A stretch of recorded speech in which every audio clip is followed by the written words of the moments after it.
Kumusta po kayo mga auntie, mga uncle? Nagbabalik na naman si Inday Boryat, and it's been a while po na hindi ako nakapag-video, hindi ako nakapag-update, nakapag-upload. Dahil po sobrang busy po ako, sobrang busy po ang Inday Boryat ninyo, at malalaman nyo po yan soon kung ano yung kinabibisihan ko. So for today mga Inday is regarding po kay Ernest, yung concern natin, yung concern natin sa kanya mga Inday. Yung embassy tumawag na. 4 komendy policji nigdzie nie chcą złożyć żadnego raportu, nie chcą przyjąć ode mnie zawiadomienia. I proszę mi dać tą panią, i proszę ją poprosić o to, żeby dała do nas maila. Dobrze? Jasne, już daję. Dobrze. Dziękuję Panią uprzejmie, dziękuję bardzo. Proszę. Because what he is saying is the fact that he is saying, they are not unbelievable. Okay. No, Adres Dumagette Police Station. I don't... Ja prześlę Pani. I can research it. niech proszę... W ubiegłym roku to... Długo pan czekał z informacją do ambasady na temat... No nie, proszę Panią, bo ja mam inne dokumenty i ja mam prawo przebywać tam, gdzie chcę. Nagkausap na ganun mga Inday. So, kung sino man ang nakakita ng past video ko na yun, mga Inday, is hindi nyo na siya makikita ngayon. Kasi, niremove po siya ng YouTube. Kasi daw may violation daw ako. Siguro dahil dun sa passport na nilagay ko na hindi ko, pinikita ko lahat mga Inday. So, siguro yun yung violation ko. So, tsaka yung mga comment, yung mga sensitive comment na siguro yun mga Inday. Pero okay lang. So, sa mga nakakita doon sa video, nababasa ko po yung mga comment niyo at marami pong suggestion na ilapit kay Sir Raffy Tulfo, and actually po nalapit ko na po siya kay Sir Raffy Tulfo. Nag-email na po ako kay Sir Raffy Tulfo before po ako nag-email sa Poland Embassy. Nag-email po ako sa kanya, pero sa dami-dami siguro mga tao nang hingi ng tulong, hindi pa tayo napansin. And hoping na sana soon or sa tamang panahon mapansin tayo ni Sir Raffy Tulfo. So ayun na nga mga Inday, yung narinig niyo yung unang video na parang wala sa tamang pag-iisip si Ernest. Hindi ko alam kung sinong paniniwalaan ko. Maguguluhan talaga ako kung ano na yung gagawin ko mga Inday. Nung time na yun, yung pangalawang beses ako tinawagan ng embassy, hindi ko alam kung ano talaga yung magiging decision ko. Ang dami nagsabi sa inyo na wag ko lang daw ibigay yung address ni Ernest kasi baka daw puntahan siya ng pulis at maging ma-aggressive na siya, mag-wild na siya, ganun mga Inday. Sabi naman ng iba na ibigay mo at sila na yung bahala, ganun. So, wala akong tama, parang naguguluhan talaga ako mga Inday ba. So magdating ng mga ilang araw, ilang oras, napagtanto ko at napagdesisyonan ko mga Inday na kung ano man yung unang ginagawa ko kay Ernest sa pagtulong sa kanya, yun yung ibabalik ko mga Inday. Kasi yung pagtulong ni Ernest regarding sa kanyang passport, regarding sa kanyang concern is parang out of my power na po yun mga Inday. At natatakot po ako na ma-involve sa kahit anumang mga issue, kahit anumang mga problema. Kasi sa akin lang po talaga Inday clear, gusto ko lang po talagang tumulong.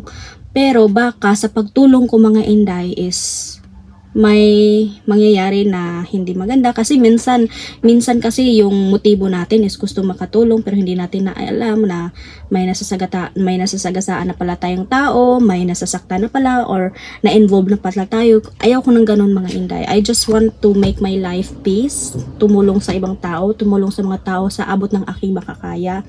So napag-desisyon ko mga Inday na yun talaga, ibabalik ko lang ang tulong regarding sa food, pangangailangan ni Ernest. Yun lang po mga Inday. Pero yung passport niya, yung family niya, yung immigration, yung embassy, yung mga deport, ayaw ko na makialam mga Inday. At out of my power na po yun para sa akin. Gusto ko mang tumulong, pero may pamilya din po ako na baka advanced thinking na po ito mga Inday. Hindi ko na iisipin kung ano yung man yung iisipin nyo para sa akin for my safety kasi nalaman ko mga Inday na may background talaga na ganun. So ayaw ko nang i-mention, kayo na yung bahala. So as sa akin lang naman mga inday na malapit kasi si Ernest dito nakatira sa amin. Kaya kung may problema si Ernest o palagi siya nanghihingi sa akin ng tulong regarding doon na kunin yung anak niya, na kabahin sa iyang passport, tungkol sa kanyang passport, tungkol sa mga babae na kailangan niya kunin ng pera, ganun mga inday, at gusto niya makipagsanib pwersa sa akin para daw tumulong sa ibang tao. Nako mga inday, alam nyo ba na siya ako kasi alam nyo si Ernest is talentadong tao kasi army siya, marami siyang natutunan, makakasurvive siya. At ayun mga inday, gusto niyang kaming dalawa ang tumulong sa ibang tao. So ayaw ko muna hindi naman siya delikadong tao, pero ayaw ko muna talagang ibigay totally yung trust natin kasi nga no. So kayo nang bahala dyan mag-isip mga inday. So kagabi nagpunta dito si Ernest at humingi siya ng tulong sa akin, nag-usap kami, tapos yung pagpunta niya dito mga inday is yung mukha niya ba parang hindi maipinta, sobrang lungkot, na depressed, na down ng mata niya mga inday. Naawa talaga ako sa kanya. Tapos sinabi ko sa kanya anong problema. So ayun nga mga inday, yung nagtawag yung embassy sa kanya na sinabihan siya na may sira daw siya, which is gusto daw niya i-prove sa akin na wala siyang sira, at gusto niyang ipadala yung mga papeles galing daw sa doktor niya sa Poland, ganun mga inday. So pinakinggan ko lang siya, sumasang-ayon lang ako sa nasabi niya. Sobrang hirap mga inday kasi yung nag-usap kami, hindi ko lang na videohan, gumagamit na kami ng English translation to Poland translation mga inday. So kapag nagsasalita siya, nire-record ko through Poland, tapos transfer ko through English, pero yung cellphone ko naghang. So ang hirap, ang tagal namin magkaintindihan mga inday. So ayun, ay nako, sabi ko sa kanya, Ernest, kilanaraw ko rin taga sa kanya mga inday na ayaw kong ma-involve kung ano man yung issue, ano man yung gulo, ano man yung nakaraan mo, ayaw kong ma-involve. Gusto ko lang tulungan ka sa nakikita kong sitwasyon mo. Gusto ko lang talaga makatulong, at wala, out of my power ko na yung gusto mong sa akin yung mga papeles mo, yung passport mo. Sinabi ko na yan sa kanya mga inday. So sabi niya okay lang. Tapos paulit-ulit siya, ganun mga inday. So ang hirap, sus ko, ang hirap. Yun bang gusto mo makatulong pero wala ka pang masyadong kapangyarihan na kaya mong gawin yun kasi natatakot ka? Ay naku mga inday, ako lang talaga yung ordinaryong tao na tutulong ng ibang tao na walang masyadong kapangyarihan sa mga kapangyarihan ng kanyang mga inday. So naawa man ako sa kanya, pero yun lang talaga yung desisyon ko, at sana naman irespeto din nyo. Kung may opinion man kayo, kung ano may mga suggestion nyo, sige i-comment nyo lang po sa ilalim kasi binabasa ko po lahat ng mga comment nyo. At ayun mga inday, hindi ko alam kung ano yung gagawin ko. Tapos si Ernest nagpunta kagabi dito. Ayun, so may plano ako kay Ernest mga inday kasi ayaw ko nang mangialam sa kanya sa mga problema niya. Ang plano ko, kasi gusto man niya talagang magbaking, magbenta ng bread. So bibilhan ko na lang siya ng isang sako muna ng harina at mga yeast at saka yung ingredients, itlog, ganun mga inday. Bilhan ko na lang siya para may may lingaw siya ba, may mapag-aabalahan siya. Kasi sabi niya sa akin kagabi na na-stress daw siya. Kapag daw nasa-stress siya, nasa-shutdown yung utak niya, na hindi niya alam kung anong gagawin kasi iniisip daw na yung anak niya, iniisip niya yung passport niya, iniisip niya yung mga documents niya, yung mga ganun mga inday. Ayaw ko na ako yung maging rason kung bakit ganyan. So, peaceful naman siya dito mga inday. Wala man siyang kaaway, hindi man siya wild. Peaceful siya dito, nakatira siya dito mga inday. So, ayaw ko na. Siguro kamalian ko yung kinunta ko yung embassy, pero sa gusto ko lang talaga makatulong, ganun mga inday. So, I'm out. So, gusto ko lang makatulong. Ulit-ulit akong sinasabi mga inday, pero naguguluhan talaga ako deep inside.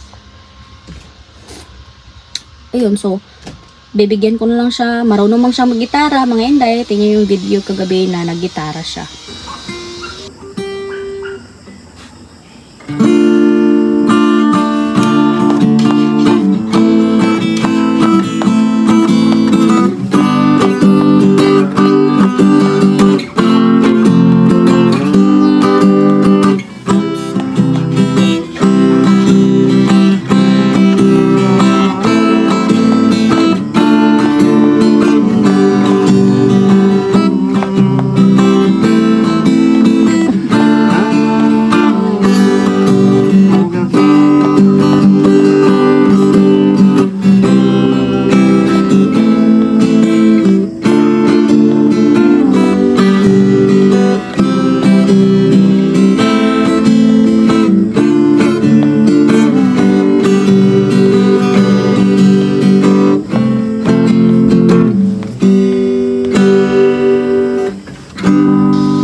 So marunong man siya mag-gitara. So may extra man akong maliit na gitara, mga inday, na hindi ko ginagamit. Bagong-bago lang. Yung gitara ko yung nabinili ko sa Cebu. Hindi ko man siya nagamit kasi may isang malaki akong gitara dito. So plano ko nga, yun yung ibigay ko para makapag-relax naman siya ba. Magkuting-kuting, ganun mga inday. Kasi naawa talaga ako sa kanya. Uy, ambot lang. Naluoy jud ko. Ngayon ko sana siya bilhan ng isang sakong harina. Pero, sinulog man dito sa amin mga inday, sobrang daming tao, sobrang daming sasakyan ang traffic. So, magsasakyan lang ako mga inday para ito yung sasakyan na kargahan ko sa isang sakong harina niya. Pero baka bukas ko na siya bibisitahin kasi hindi ko gusto na puntahan sa Ernest mga inday na wala akong dalang pagkain or wala akong dala para sa kanya. So, every time talaga na binibisita ko sa Ernest is may dala talaga ako mga inday. Kasi especially na nung flour, ang bilis maubos. Uy, tag 5 ka kilo, 6 ka kilo yung binili ko. Ang bilis maubos mga inday. Kasi kapag may flour siya, grabe yung kain niya. Yung unang video na in-upload ko ba, yung pinakaunang video na in-upload ko na kawawa talaga siya mga inday. Nanadat na natin na yung kape niya is yung buongon, tapos yung malunggay na ginawa niya ng tea. Tapos kung ano man yung kainin niya, yung mga kapayas sa paligid, sa kapitbahay, hinihingi niya mga inday. Grabe niwang kayo siya. So kung ano man yung mga suggestion niyo mga inday, ano man yung mga suggestion niyo, mga dapat gawin, ganun, please comment lang kasi naguguluhan ako mga inday. So, maraming salamat at yun lang po muna yung video na i-update ko ngayon. At bukas ulit at sabayan nyo akong bisitahin sa Ernest. Nakakalungkot lang na yung sitwasyon niya dito sa Pinas, hindi talaga natin alam kung ano man yung pinagdaanan niya, ano nangyari sa buhay niya. Nakakalungkot lang kasi naghirap siya dito sa Pinas. Ano yung nangyari sa kanya. So, ayun mga inday. Sana kahit na hindi na ako mangialam kung ano man yung problema niya, patuloy pa rin yung pagtulong ko sa kanya, patuloy natin yung pagtulong sa kanya mga inday, at nagpapasalamat ako sa lahat ng mga sponsor na nagpapadala para kay Ernest, and thank you so much po. Kahit na hindi ko man po magawa yung concern niya, and hoping po ako na makontak po tayo ni Sir Rafi Tulfo para matugunan talaga yung mga problema niya mga inday. So maraming salamat po talaga sa inyo. Ingat kayo and God bless.